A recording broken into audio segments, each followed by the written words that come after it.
It's just one thing that will be looked into, but as far as you're concerned, really still no information, no credible information on who caused this. No, I have a feeling it was not. I think that was someone with another purpose to make it appear as if it was the Nation of Islam. But again, that's just conjecture at this point.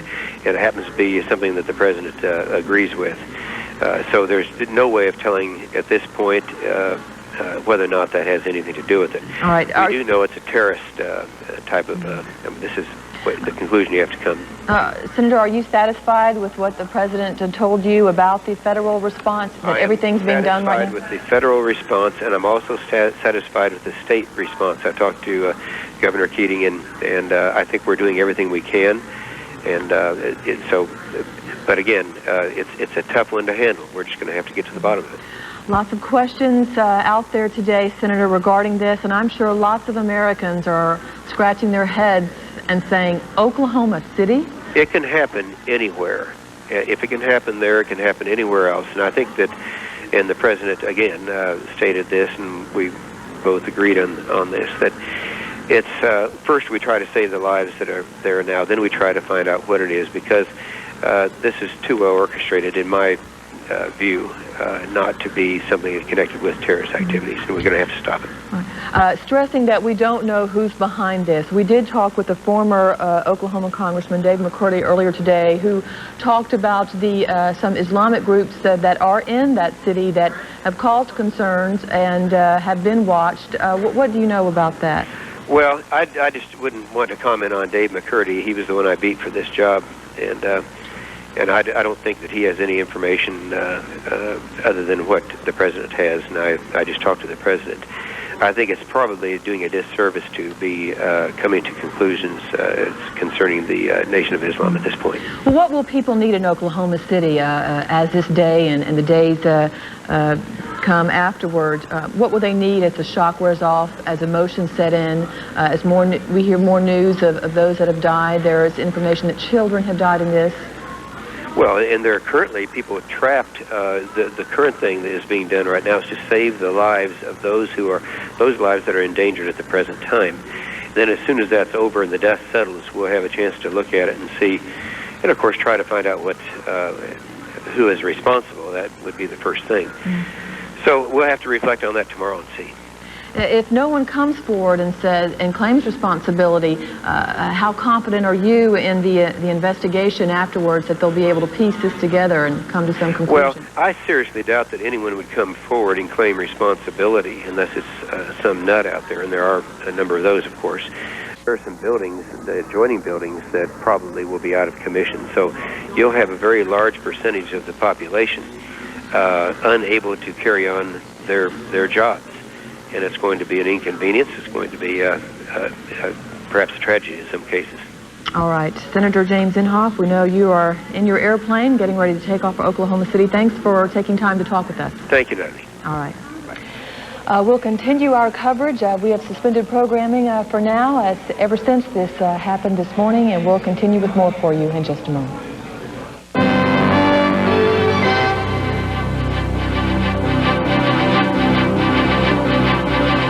The way that a tornado works, with the way that the air from above went down and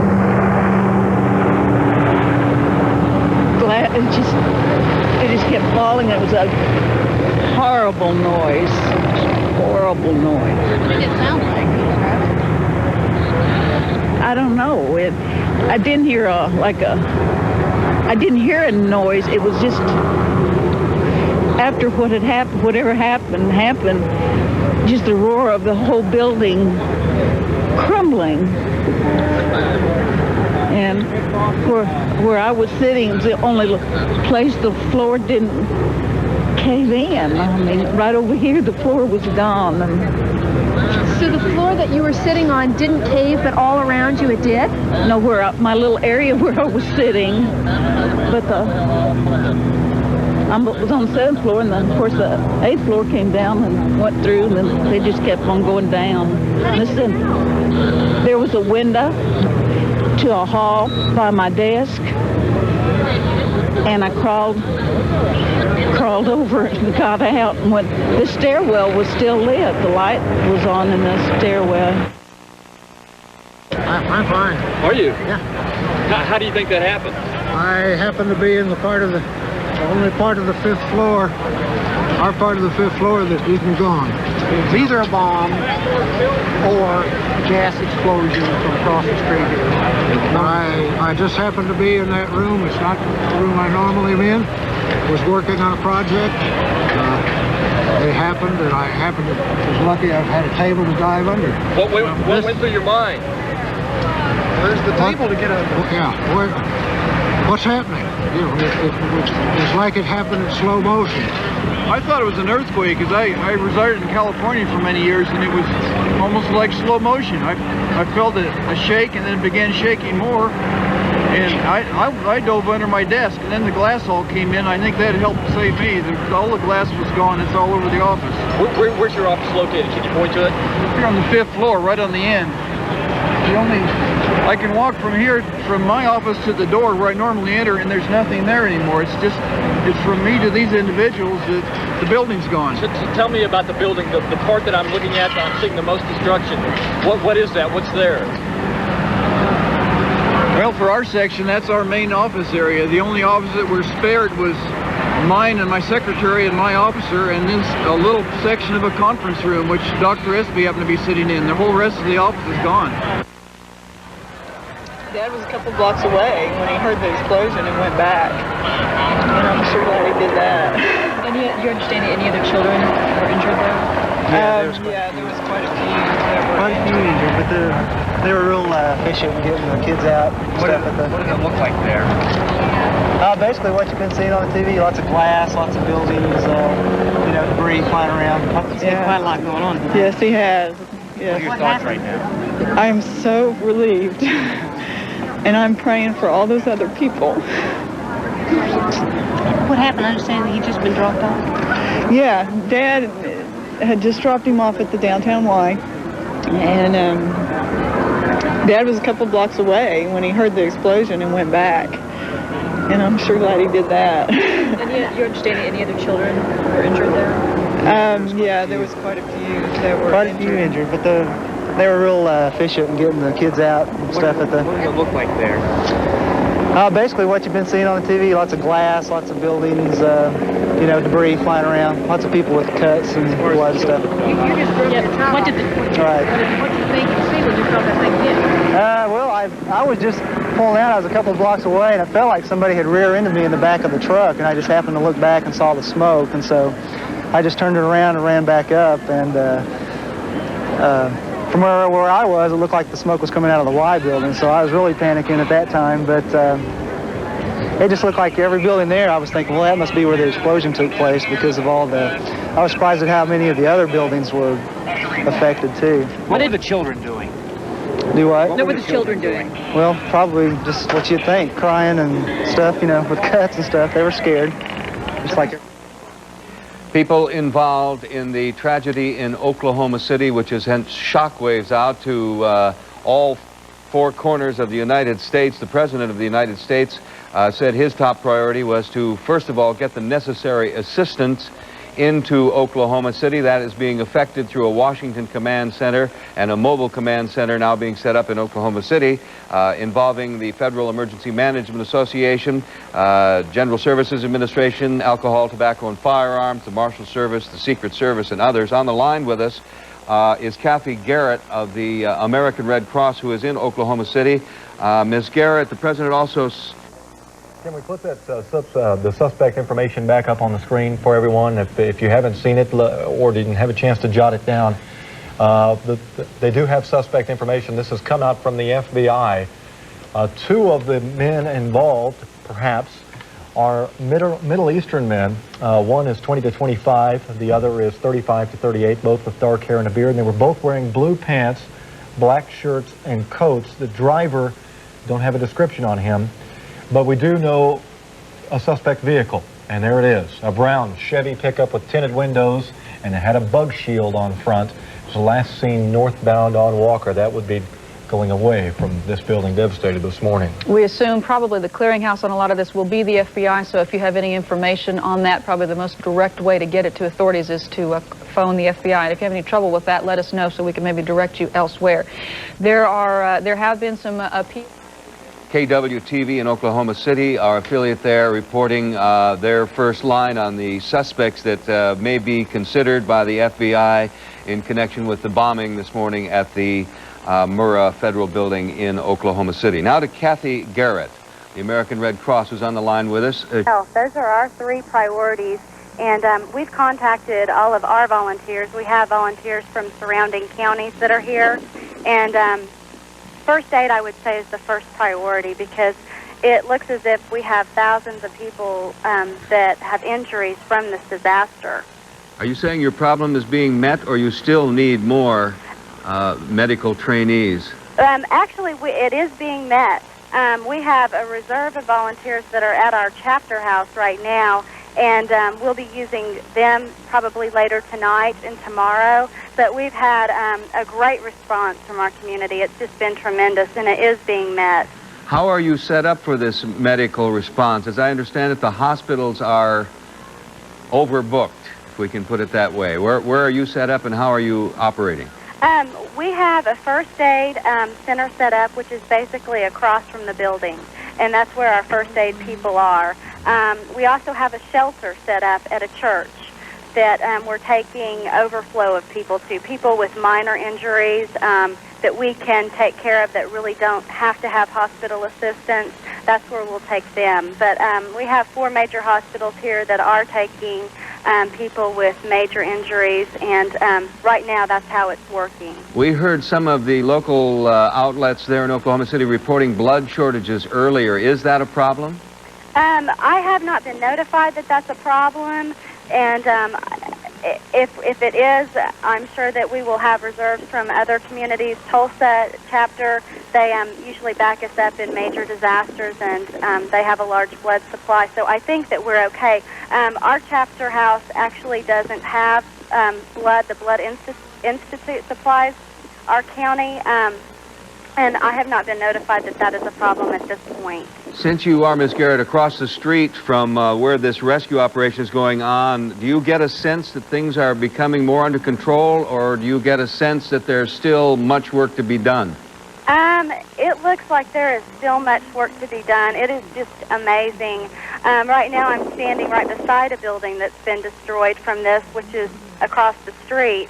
And the destruction is just incredible. Although the people seem to be much more under control, when I got here there was an uproar because there were other bomb threats, so they were moving people back. And the really bad situation with that is that we couldn't go in the building right away, or the firemen couldn't go in right away to get to the people that needed assistance. Mm-hmm. Are they still pulling people out a little at a time? Yeah, they're still pulling them out. One fireman just said that they are coming out of there with tears, that there are people that they can't get to, or it's taking a long time for them to get to, and they can hear them crying and screaming out for help. And I think it's probably one of the worst situations that some of these firemen have seen. What do you sense on down the road, later today, tonight, tomorrow, next week? I sense that as far as the people, I say that this could take a few days to get to everybody and to clear the building out. I'm just guessing. As far as the destruction that's done, that's going to be that's a long ways away before they get everything cleaned up and back to normal down here. Can you give us a sense of how this tragedy is binding the community together? It's amazing. I can tell you from the Red Cross perspective. We have a volunteer base of about 3,000, and obviously they don't all volunteer all the time. And we have had, our chapter house is just flooded with people and with calls. People in the community wanting to make donations of food or whatever they can. Everyone really is pulling together because this is really the first time that anything like this has happened in our community. We were informed. I didn't get a chance to talk with the federal emergency planner earlier about something we all have heard about, but have not necessarily related to a circumstance such as this, and that's post-traumatic stress. Do you have any experience with that? Yes, and we have workers, our mental health workers. That's what they are there for. To work with the people that actually may not have been physically injured, but they have seen some very traumatic things, and they're there to assess who may need some help in that area and who doesn't need help. One person told me that some of these children are holding up better than the adults. Mm-hmm. They're just sitting there waiting for someone to come get them, and they're fine. That aspect of the story is sending shudders through all of us who are watching from far away here, and that is the fact that a daycare center was involved here. Yeah, I cannot believe it. It is amazing, and I think that's what everyone is so distraught about, that there were children in that building. It's bad enough that it happened, but for children to have been in there as well, it's awful. Well, Ms. Garrett, are you in need of anything? Is the American Red Cross in need of anything? At this point, we have such a great corps of volunteers. We are really at a point where I can't believe I'm saying that we don't. But at this point, we don't need anything, although to support these type of efforts and our volunteer base and our mass care feeding, the Red Cross can always use donations for disaster relief, and this is obviously what this situation is. All right, Kathy Garrett, much good luck to you. Thank you. And to your people there in Oklahoma City as the rescue operation and the treatment of the injured continues throughout the day and for who knows how long.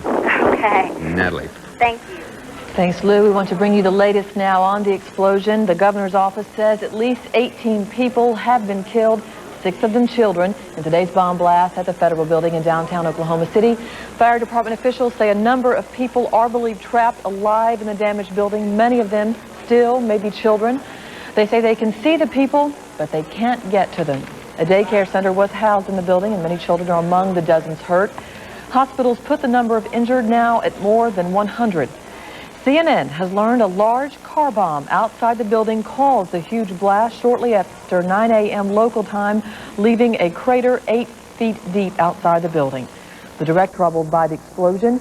He has directed emergency federal aid be offered to help Oklahoma City deal with the aftermath.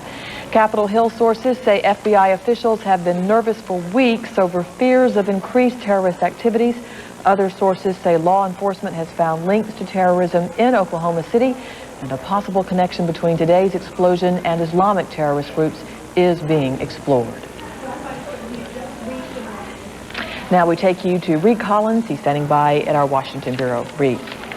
Natalie, thank you. And that's a little précis of what we know so far, but what is to be found out, of course, is the real mystery here in what happened around opening time, office-wise, in Oklahoma City.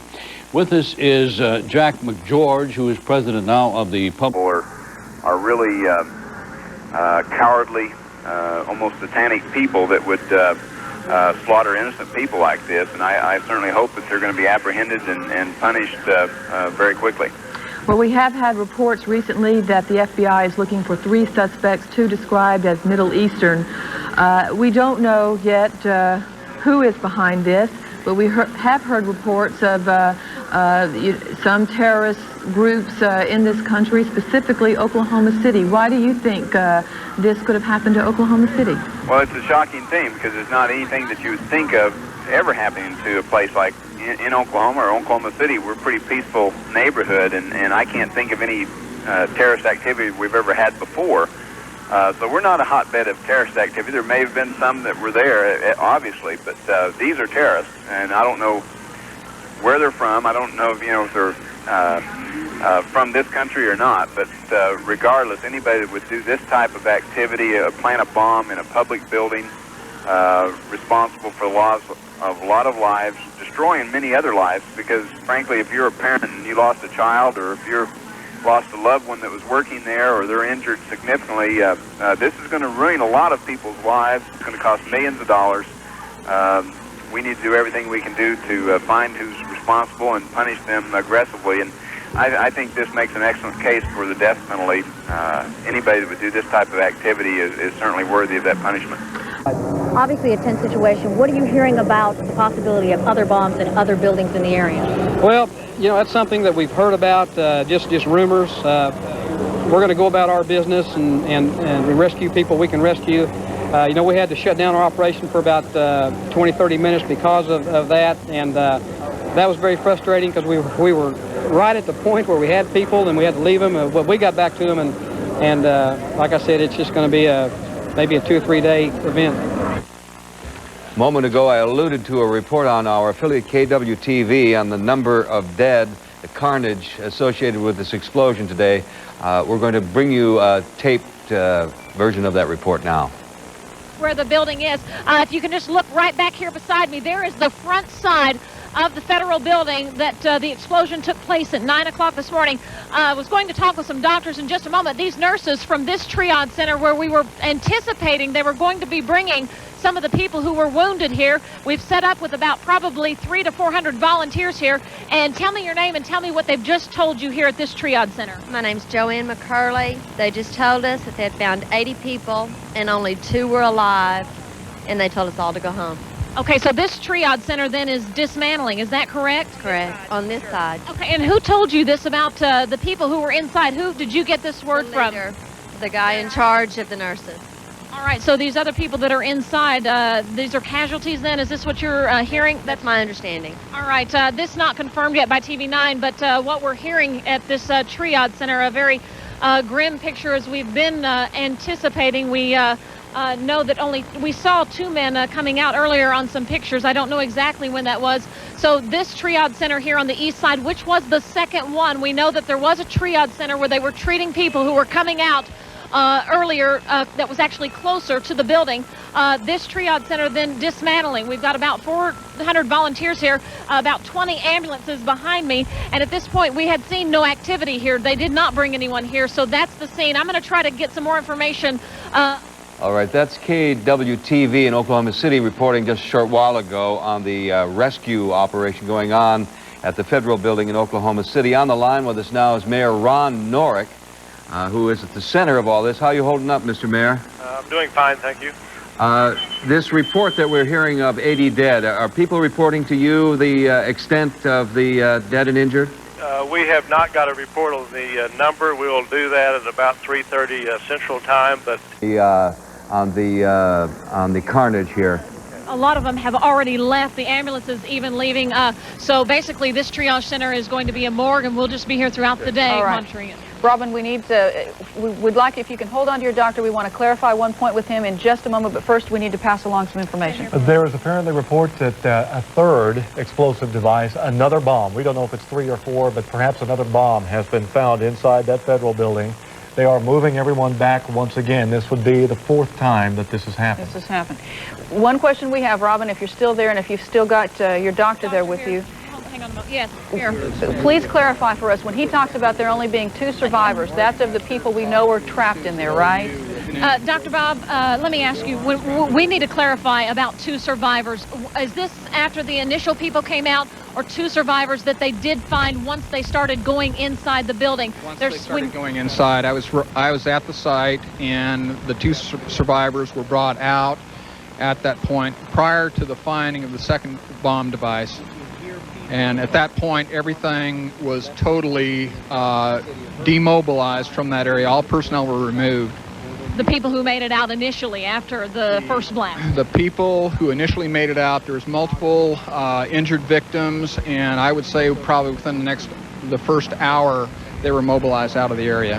How do you go about the process of trying to identify people if they were in a state of what you described to us earlier? I think the Red Cross in Oklahoma City is going to be taking care of that, and if there's concern about survivors, they should communicate with Red Cross. They're probably going to be the center for that.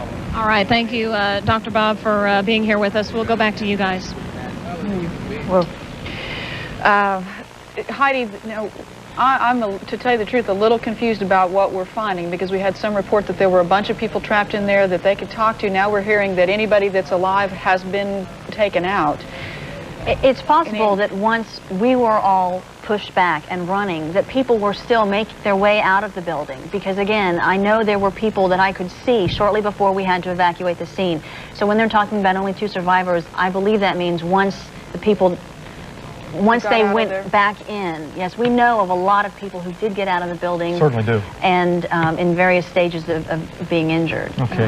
Heidi, thanks very much. Right now. All right, the latest from KWTV. Mr. Mayor Ron Nork of Oklahoma City still on the line with us. So they are finding survivors. That's what we heard in that report. The triage center reporting that of the 80 people found in the last how much ever time, 2 of them were found alive. So there are survivors, but not many. Mr. Mayor, are you still with us? Yes. All right. What is the of a live broadcast now? We're going to join in and see what it's about. 100, 200 maybe. Did you hear people? No. Are they calling for help at all? I didn't hear anything. There's so much chaos up there. You just would not understand. There's so much chaos up there. And trying to be controlled, and people doing their jobs to try to make this a little bit easier than what it is. Couldn't imagine you making it any easier if you take a look at that building over there. But Can you tell us about the children you have seen? I'd rather not comment on that. Were you out there since 9 o'clock, or what time approximately did you arrive? About 10 o'clock. About 10 o'clock? Yes, ma'am. Were you there a minute ago when somebody yelled they thought they'd seen a second device? Yes, sir. We were close to the parking area trying to recover a victim. And do you know one of the medical workers who spotted it? I believe it was somebody from the ATF. I'm not sure. There's so many people in that area that, you know, once someone says something like that, and after everything that's occurred in the past few hours, it was just a track meet to safety. It must be tough knowing there are people still in there, and you hear this yell and you've got to run from the scene. I just want to go home and hold my kid. Thank you. One of the medical workers here at the scene right now telling us, in fact, before we went live a minute ago, telling us that whoever did this particular thing should die a vicious death for what they've done, after seeing especially the children and adults who've been victimized. And you heard him say just a minute ago that when somebody asked to talk about the children that he has treated today, that was something he just didn't feel up to discussing right now, Jennifer. And that's understandable. I'll tell you, the video itself is just extremely difficult to watch. I can't imagine what it'd be like to be in the middle of it down there. We have some new fatality and injury numbers to pass along to you. These come to us from ABC, and I will need help from Janice, the producer, back in the control room. We understand, do we, Janice, there are 17 dead. Does the is it 19 total or 17 total? 19 total, 17 dead are children, 2 adults so far. This is according to ABC, 17 dead, children, and 2 adults. We've been hearing... CNN, of course, is reporting 78 dead. Our thanks again to KOCO and the other affiliates in Oklahoma City doing a yeoman's job today, providing the information and all of the pictures, which many people here and other places have reacted to as they did the Beirut Marine Barracks bombing. Natalie? Lou, we started reporting about this devastating explosion some 4.5 hours ago. We've been reporting straight since. Let's watch now the dramatic first moments as this tragedy unfolded this morning. Quickly, CNN joins affiliate in Oklahoma City, KFOR, to bring you the latest that they're having live updates on this explosion that's happened at the federal court building in downtown Oklahoma City. This is live from KFOR. Running around trying to find friends and co-workers. The streets are filled with people, and the streets are just filled with debris, literally covered with tree branches, as many of the trees have been ripped and torn apart. But once again, the Alfred Murray Federal Building is where this explosion occurred, and that building is devastated. Certainly, people that were in the rooms on that one side of the building, it would be unlikely they could survive, because it is just a mess of hanging rods, glass. It's a huge bomb went off on that side of the building. That's exactly what it looks like. Back to you, Lee.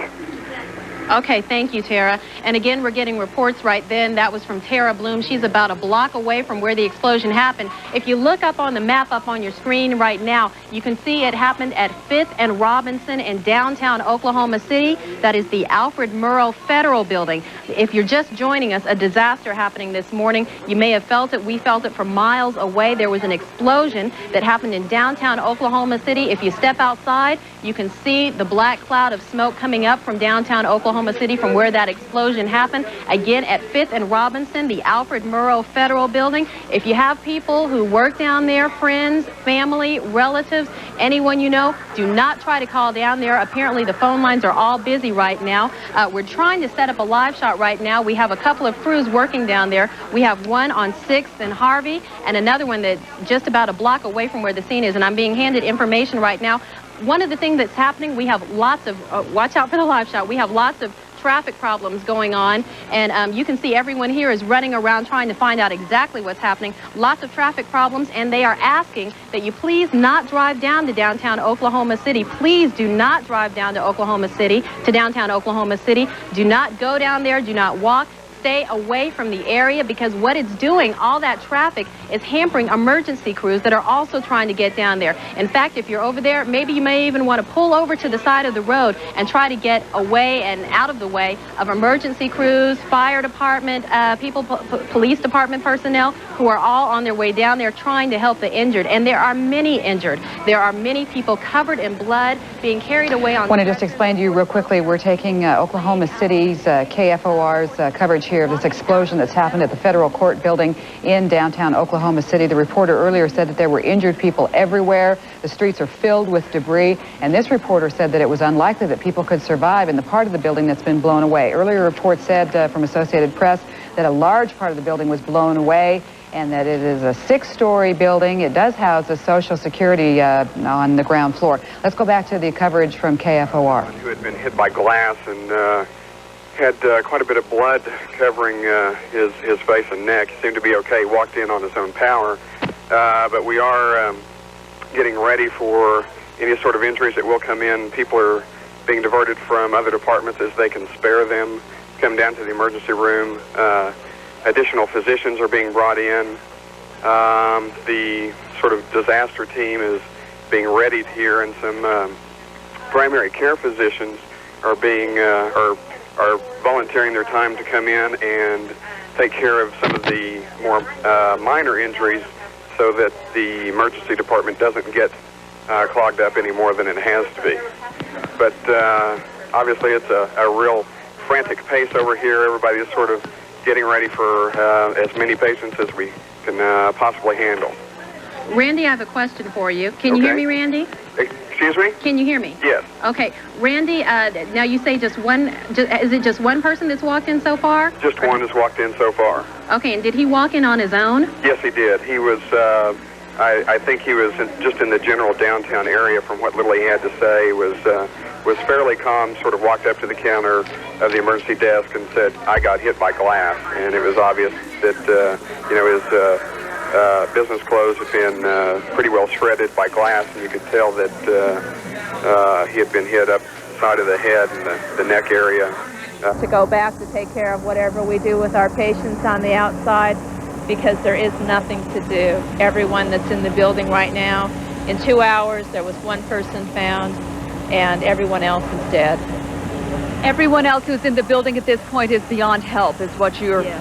They're unable to reach these people, or the ones that they have been discovering, excuse me, we can't provide help for. I mean, they're beyond help. They're dead. About how many people, do you have any idea, are in there? Well, when we were released to come out, the coroner had indicated that he needed 100 more body bags, so he wouldn't ask for that if he didn't need it. So the indication that you're getting is at least another 100 people dead in that building. Sounds like it. How are the medical workers holding up? This is such a horrible, horrible thing. Has any of this reality hit you yet? No. We're still living on adrenaline mostly at this point. When you initially go in, you're trying to deal with these things first response, and you go on instinct and adrenaline. It's later whenever the reality sinks in. It'll be late this afternoon when we all start sitting around together crying, because that's what she'll do. You know, especially with, you know, I don't have small children. My children are grown, but these kids are not alive. I know there were 6 initially that got out that were in critical condition that went to Children's Medical Center, but now the rest of the kids that are in there, there's no help for them. And do you have any idea how many of them are children? How many children? There's no way to tell. You know, parts of the building, there's the third and the fourth floor are in the basement.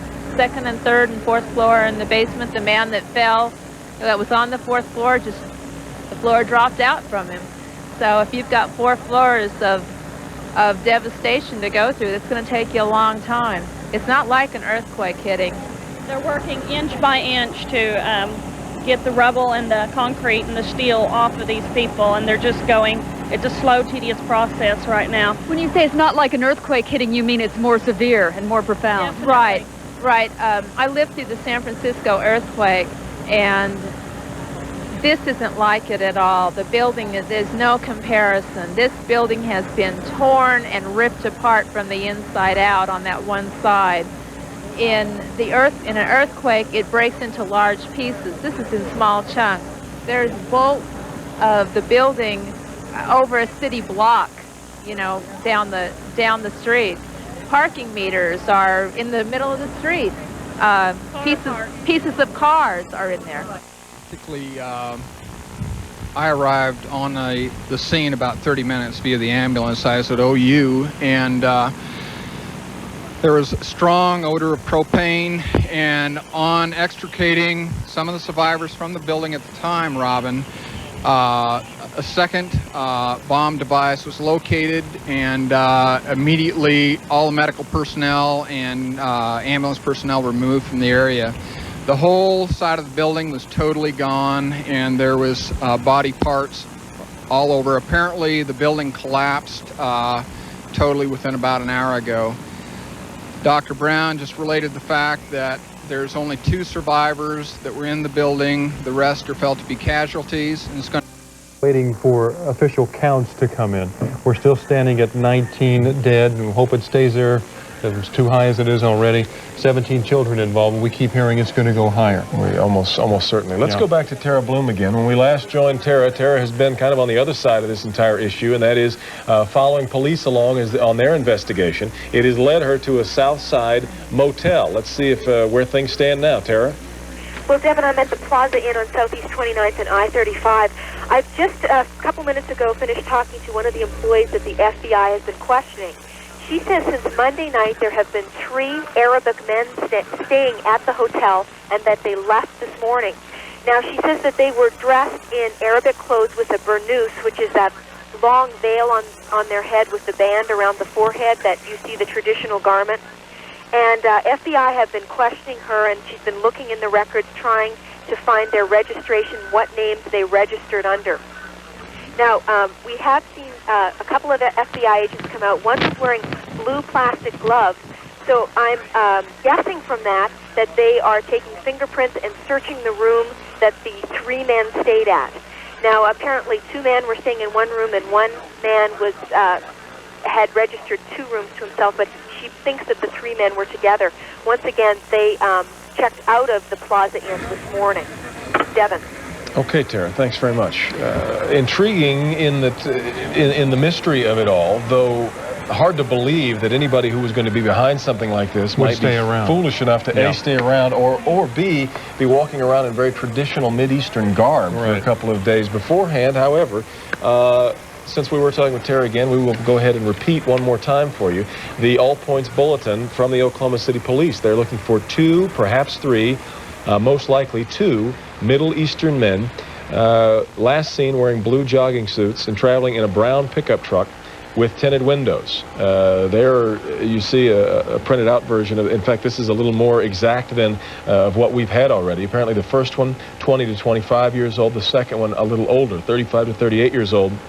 The third suspect, if indeed there is one, would have been simply a driver in this entire incident. And we should keep in mind, we don't know necessarily that the people that they are looking for at the Plaza Inn in southeast Oklahoma City are necessarily what we would term suspects yet. They are people, however, though, that the police would very much like to talk to and question. We need to talk to David Payne right now. He's down at the Family Assistance Center. David, what can you tell us from there? Well, I'm at Northwest 36th and Walker, and I've been here about 20 minutes or so. When I got here, hardly anybody was here at all. But about the last 15 minutes, I tell you what, a lot of folks driving up, pulling in and getting out, kids walking up with parents, loved ones, and friends. And it's really a depressing sight here. That's all I can say for the most part. People, they show up here, they take an application out for the most part and a description, and they write down what their loved one looked like or what their relative or their friend looked like. And this isn't where you come to find out whether they've died or they're injured. This is just to kind of connect things together with what you fill out and with what the medical people have. And they kind of meet hands, so later on this makes it a much easier process to find out whether you have indeed lost a loved one or a relative. But again, a very depressing sight here, but folks that are still worried and are looking for that person can start the process now by coming out here, and it's again Northwest 36 and Walker. There's counselors here, and they can talk to you, and then there's also people that and there's sheets of information you fill out, and again describe the one that you are looking for. And again, when you come out, they can't tell you whether they are deceased or not. It's not that kind of a deal. You just come out and it just kind of makes the process a little bit shorter and a little bit easier. So again, a depressing sight here, but we'll stay here and we'll get back with you a little bit later. And David, are you still with us there? Yes, I am. So that is the first place for people to go to get themselves into the process here, correct? That's right. This is the first, and I think so far the only place here in Oklahoma City. It's a big facility. It's a big church. And again, come in on the southeast entrance here, and it's plenty big to hold several people, of course, numerous people. And people, as I'm talking to you right now, I can still see them walking up the sidewalk. So I've seen fathers with little girls and little boys coming up, and it's just terrible. I mean, they're just looking for their lost loved one. Okay, David, thank you very much. Let's go back to Dr. Spangler, who's in our newsroom. You know, Doctor, the thing that cuts so deep here is the death and injury to children, and I know you were involved in a lot of that today. Can you hear me, Doctor? Doctor, can you hear us there yet? Okay, we're still having some microphone problems there. Okay, we'll be getting back to him in just a little bit. Another reminder, though, for people who are looking for ways to help, most of the blood banks that we have talked to are full and have really all the help that they need at this point. However, still O positive and O negative blood, I believe, we're still what we were hearing that the Red Cross needed. Other smaller things, Feed the Children, if you would like to go down, drop by them. Their headquarters at 333 North Meridian and donate food. Feed the Children will then take all of that food downtown to help with all of the rescue efforts and all of the family members of victims who are still down there waiting. There will be a large feeding task to go on as we get closer to the dinner hour down there. So if you'd like to help, Feed the Children is one possibility. Also, if you're a restaurant owner, Feed the Children will pick up restaurant meals and deliver them downtown as well. 942-0228 is the phone number to call if you'd like to get involved with that. And what a poignant sight that is. A little girl with a blood-streaked face, and a scene that we are seeing far, far too often this afternoon. Dr. Spangler. That's KFOR in Oklahoma City, a joint venture today between CNN and our affiliates there are doing yeoman's work in providing information and remarkable videotape. We have official, confirmed dead now in Oklahoma City of 19, more than 200 injured, and the rescue operation continues. CNN will take a break. We'll be right back.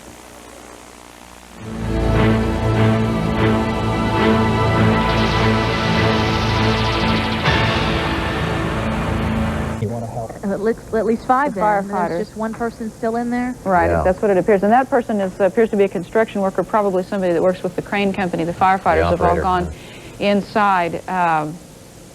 And again, you know, they may have been doing this on the other side, back in another part of the building, and we just couldn't see it. Mm-hmm. They may have been taking firefighters up to different levels to look for survivors and look for victims, and this may just be our first chance to get a glimpse of what they're up to. Heidi, that crane has been in front of that building all evening. Have they yet to use it on this particular side, as long as you mentioned that? Is this the first time they've This used is that? the first time that we've seen this basket go up. I'm not sure what else it may have been doing. It has been there, as you say, for some time this evening. They brought it in when it was still daylight, late this afternoon. So I'm really not sure what all they've been doing with it up until now, but this is the first time we've seen them use this basket.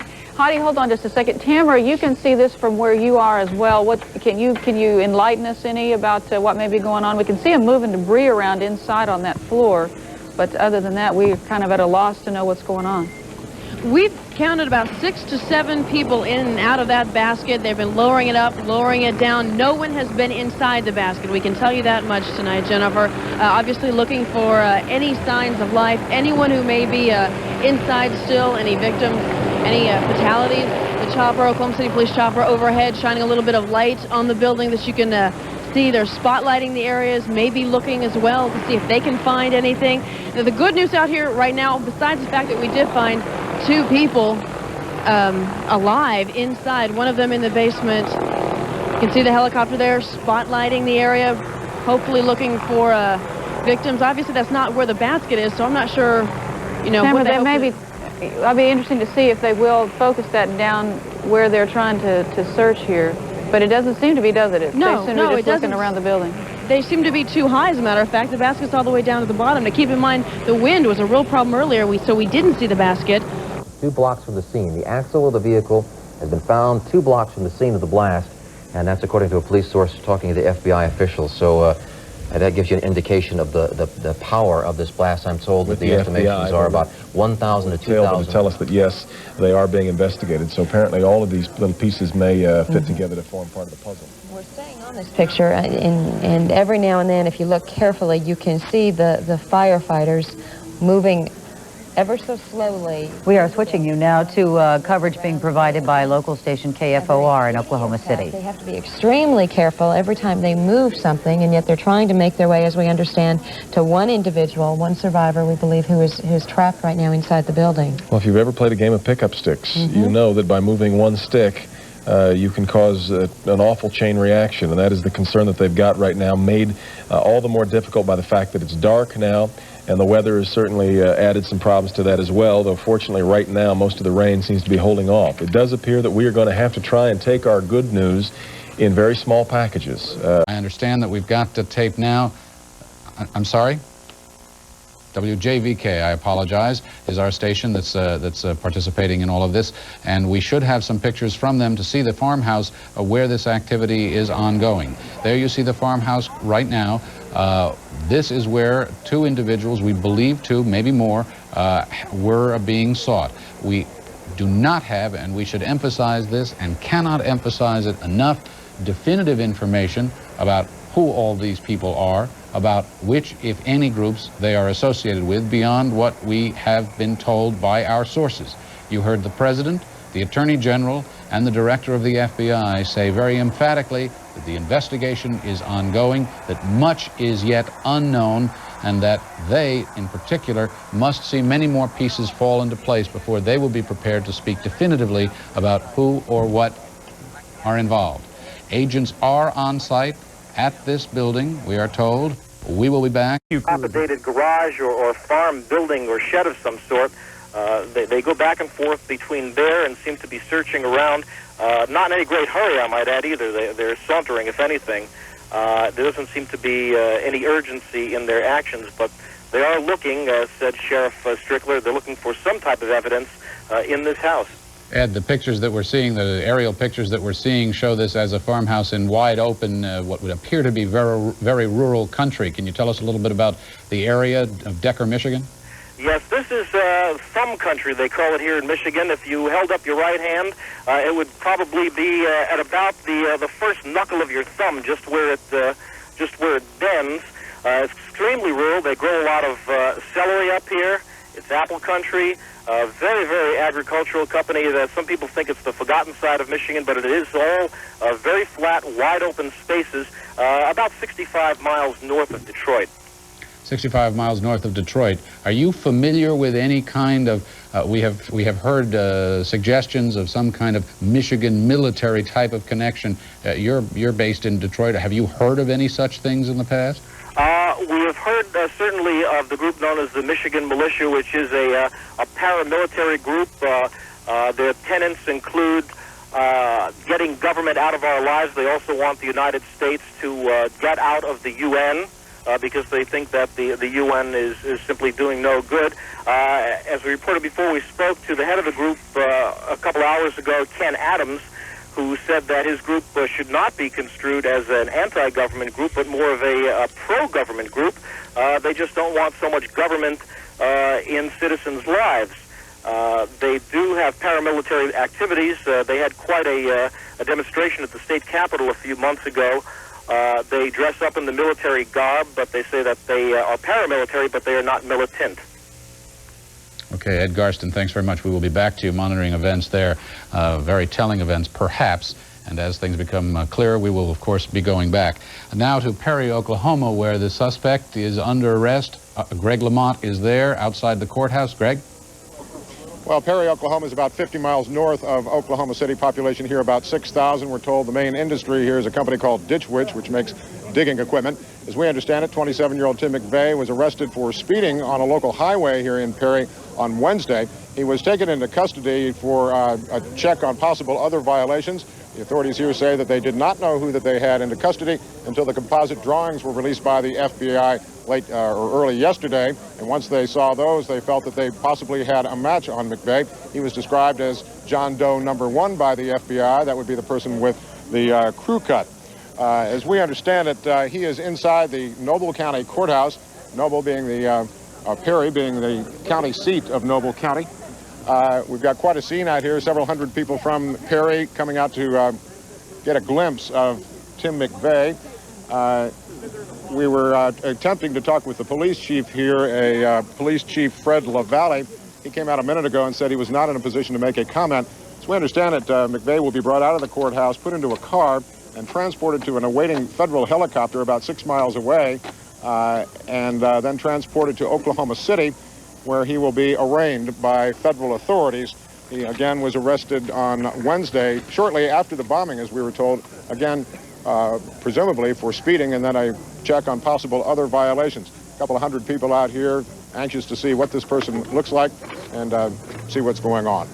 Back to you. Greg, can you provide any further details? We heard from Janet Reno that he was arrested about an hour and a half after the bombing incident. You mentioned that you're about 60 miles or so north of Oklahoma City, and she said he was in possession of a firearm. Do you have any further details on any of these things? That is one of the things we were told that brought him into custody initially. Obviously, if he was simply stopped on a speeding charge, he would have been given a citation and let go. As we understand it, there was a possible firearm in his car, and that's why he was brought to Perry to be further investigated. And then when the composite drawings were released by the FBI, the people here decided that they thought they might have a match. Okay, Greg Lamont, thanks very much. We'll be back to you. And we will continue our coverage of these dramatic developments and these fast-breaking events after this break.